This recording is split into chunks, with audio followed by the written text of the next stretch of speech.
Some of the content covered may be graphic in nature. Viewer discretion is advised. Witchcraft, curses, and the occult. Do these things truly exist? Can they really be the answer to many unsolved deaths around the world? Or is it all just a trick of the mind? All we know for sure is that for Christopher Case, it was all too real.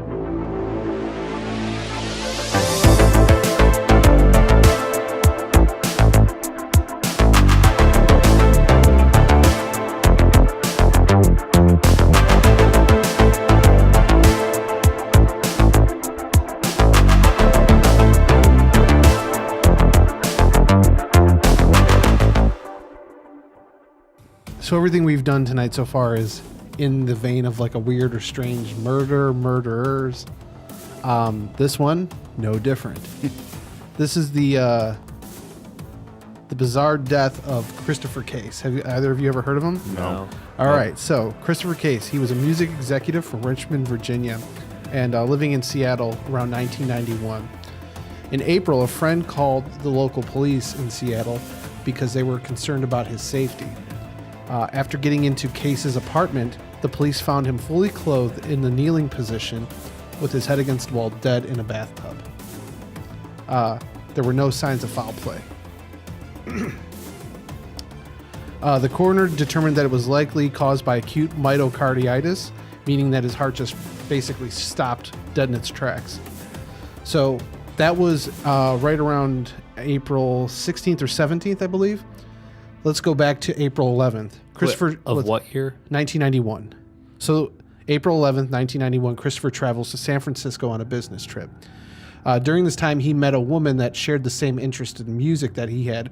He liked music that was like similar, like what you would hear in a like ancient Egypt movie, that very mythological, ancient sounding music. I was having a hard time like writing it out because it just sounded stupid, but do you get what I'm saying? Yeah. So anyway, he had dinner with this woman. Everything was going, nice. She started to make like romantic gestures towards him, basically coming on to him, and he politely declined. The woman then, embarrassed by rejection, told Case that she was a witch and that she was going to put a spell on him or a curse upon him. She went on to say that he would be sorry and most likely dead within a week. Not bothered by what she was telling him, he just kind of blew it off and was like, okay, well, I'm just gonna go home, and this woman's a nut. Around April 14th, he called some of his friends and said that he became worried and thought that the curse might actually be real. He started hearing whispers in his apartment he couldn't find the source of. He also woke up where he felt a pressure, like basically trying to like choke him or like, restrict his breathing. He then also said that he also saw like shadows moving around out of the corner of his eye. But basically, so with all the sensory overload of like, and not being able to explain it, he thought, okay, shit, this might be real. He then woke up one night and said that on April 14th, he also thought that this woman was attacking him in his sleep, and he woke up with blood coming out of his fingertips. So, wow. And he had mentioned this to some of his friends. With how sincere he came across to his friends, they thought, okay, this might actually be real, or like he really is in fear for his life due to this. So then on April 14th, he visited Evangelical Inc., a spiritual bookstore.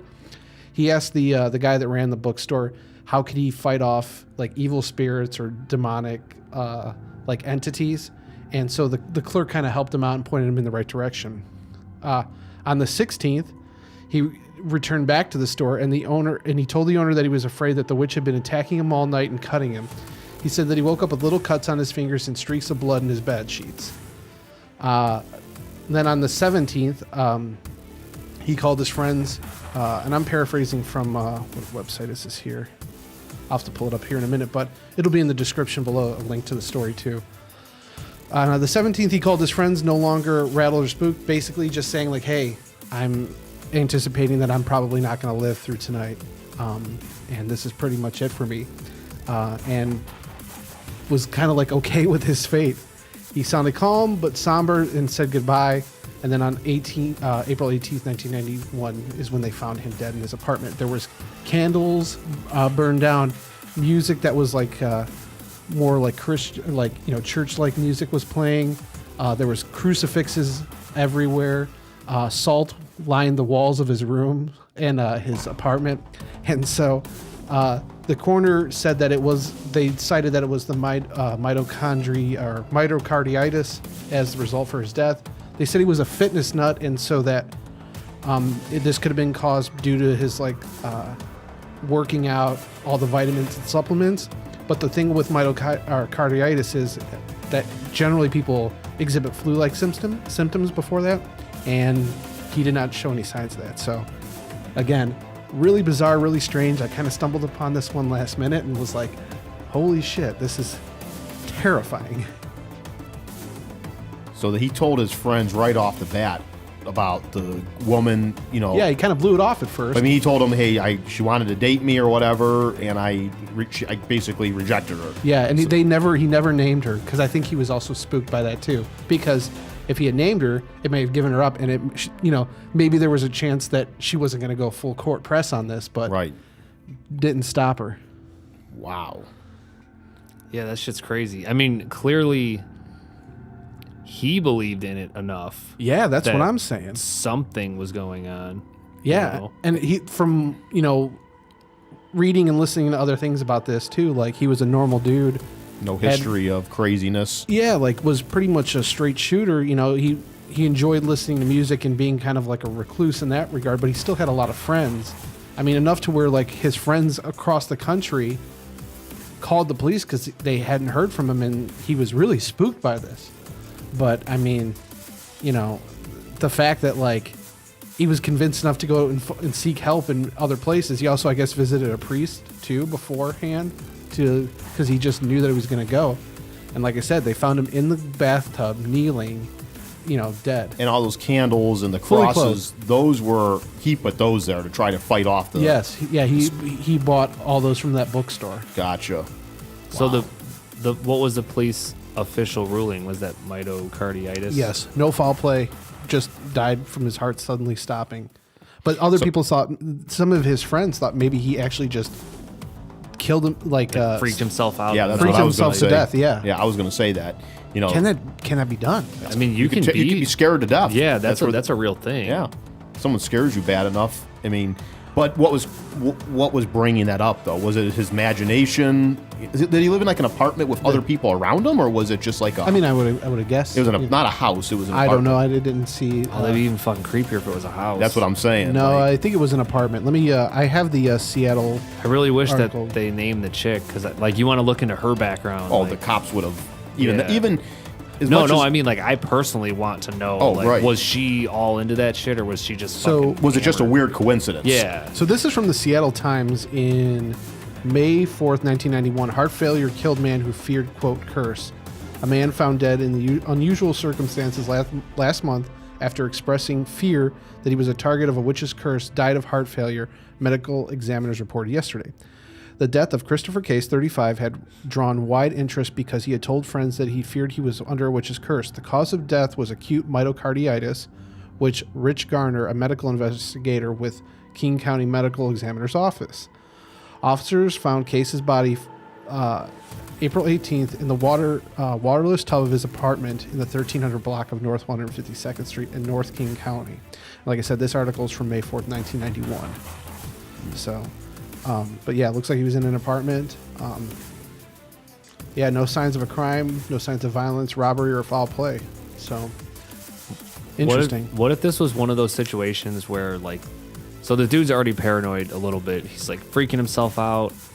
And like, what if there was just a fucking squatter living in his apartment and he was catching glimpses of like that person coming out at night? Because you hear stories about that, like, oh, they live in the crawl space. Yeah. And I actually saw somewhere. Well, they would have seen that. I'm sure they would have seen evidence of that in the house. Well, Let me read this one more part to you too at the bottom of this article. It says about 10 burned down candles and crucifixes were found by investigating officers in Case's apartment, and lines of salt had been poured along the base of his apartment walls. Another Fayetteville woman, his friend Sammy, which is a teacher, who was a friend of the case, said he expressed his fear to her in several phone calls a few days before his body was found. She said the case was stable, healthy, and did not believe in witchcraft, and she advised him to get help. So, but sorry. Oh, well, the reason, like how you said, oh, you would see evidence. I actually saw a story where there was like an apartment building and they had a squatter, and that tenant was the old tenant of one of the apartments, but they never changed the keys. So that person was actually living in the utility closet and then would go into her old apartment. Wow. While the dude was like, she learned his schedule, but then if he changed it up, you know, she would have to sneak out or shit like that. But she had the key because the apartment never changed the key. So like, what if it was something like that?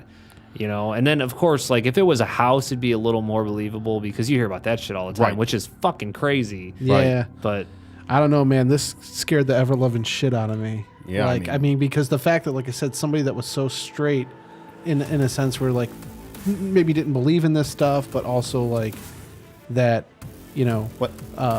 And it happened in such a short time. Yes. Time frame, too, from when he met her and to when he died. well, Right. but think about it. She said a week. Maybe he was literally just psyching himself up so much. I want to know, like, has she done it to other people? You know, like, If it's just a date, you meet the person once, they're not going to ever know who it is, you know? One of the reasons, like, I think he turned her down too was they mentioned, and I think how they know this part of the story too is because it was like relayed through these friends, is that like she was 20 years older than him, and so I think like, and from what I gather, he probably politely turned her down, but I guess, you know, Where did he meet her again?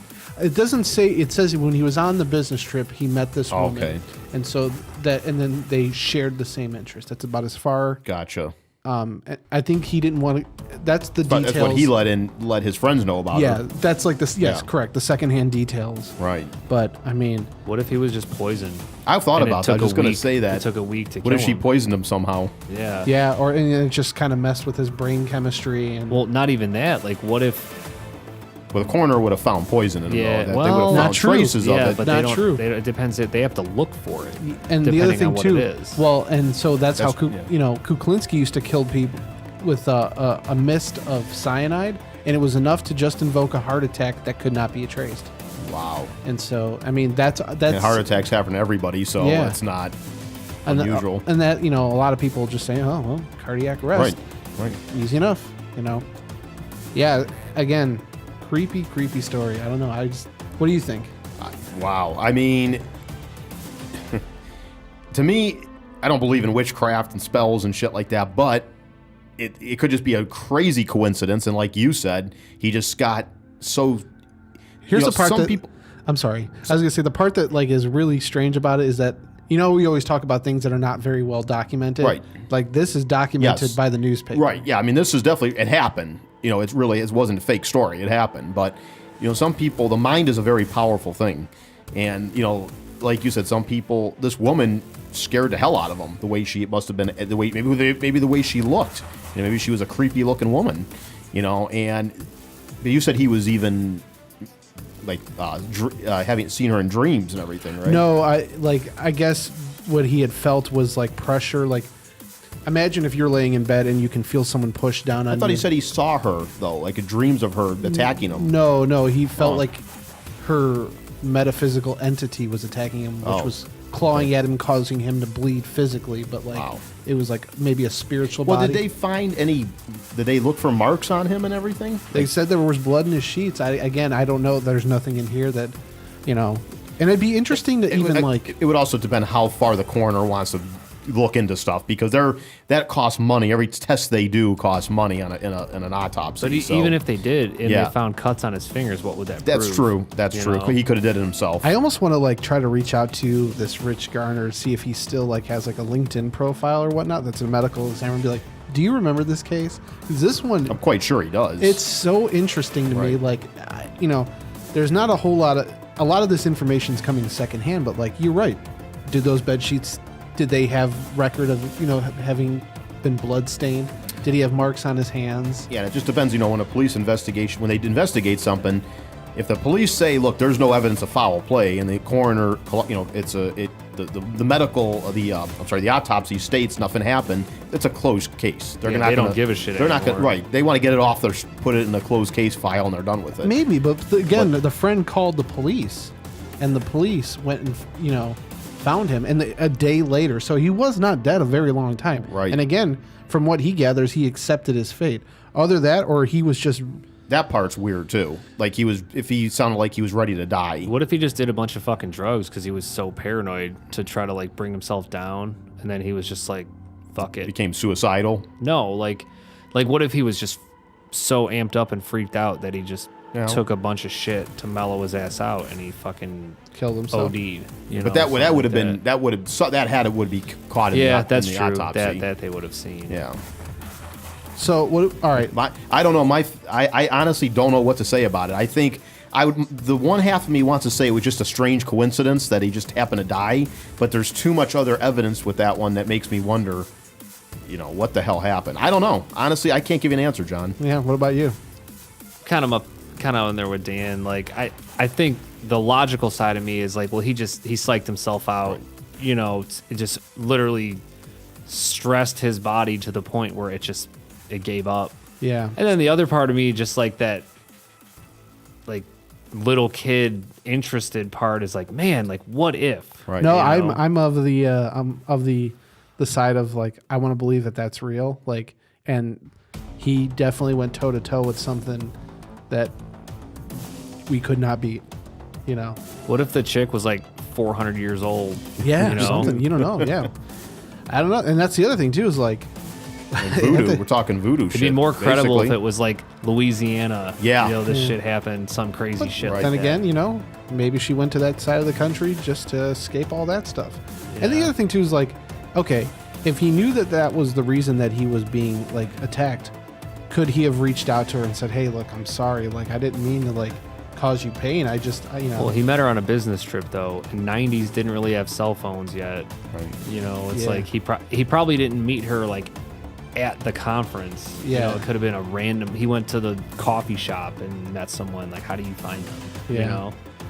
Yeah. Yeah, and like I said, there's no real explanation of how the two ended up like, out together. It was just they were out together. They shared the same interests, and then she made advancements towards him in so many ways, and then he kind of just said no, thank you. Yeah. And that's what it's at. All right, let's turn the tables. If you were in a situation like that, what would you do? If I saw the shit Let's start say it happening was- to me, Yeah, let's say it's real, right? and I turn the woman down. not That's very. what you're talking about? Yeah, no. You said if I was in that situation. Well, no, Okay, tell me. Go ahead. no. I turned to one. Yeah, Turn plenty of them down, yeah, but I go know. ahead. No, I. Go ahead. I'm sorry. No, Go no. ahead. I'm saying you're experiencing these things. What do you do? So like I'm experiencing the cuts The voices, and everything. the voices, the cuts, the shadows. I'm getting the hell out of that apartment, and I'm going into a hospital. If I'm starting to hear voices and shit, I'm going into a hospital. I'm going to That's a call good my point. friends. I'm getting the hell out of that because it seemed like it was only happening in the apartment. It wasn't happening Elsewhere. at work and Yeah. elsewhere. It was happening in that apartment. So I'm getting out of that apartment. Yeah. that's the Yeah, first that's thing actually I'm a doing. pretty good point. Yeah. All right. Well, that's I never really thought of that. Like, so you would not try to go toe to toe with it. I mean, if it's that. I mean, if it's shadows, that's something if I can't see it and I can't fight it, I'm getting the hell out of there. You already have no control over the Right. situation. Yeah. Right. Yeah, that's interesting. What if man, that like when you spin it like that, it's I'm not a religious person, but like, do you go to a church? Do you find the dude went to the do you go to some type of bookstore that is essentially more related to the occult? Yeah. Not like a fucking Borders where you're buying some published by a major Right. corporation. Can I get this book on fighting demons and this Yeah. latte? Right. Like, do you try to find like the one-off antique Yeah. bookshop where who knows, man? Like maybe that old dude or old woman behind the counter knows some shit. Yeah. That I mean, I don't even know. Seattle's a pretty big city. You going toe to toe with it or no? I'm not just gonna fucking give up. I mean, you got to do something, right? I mean, like I said, at the end of it, he was like ready to go. Maybe he figured I'm gonna go one last try, and whatever happens, happens. I think at that point, I don't know. I mean, it's easy to sit here and be like, oh yeah, I would fucking fight that thing. But it's like, honestly, I'd probably be more concerned with my mental health at that point, where I'd be like, you know. Maybe he had a secret life that no one knew about, though, see, and he was doing that shit for a lot longer. And Yeah, fuck yeah, the man. woman just added to it. And here's the other thing You know? that creeps me out about this too. Like, okay, so you go to, let's say you go to a mental hospital, right? Turns off while you're there.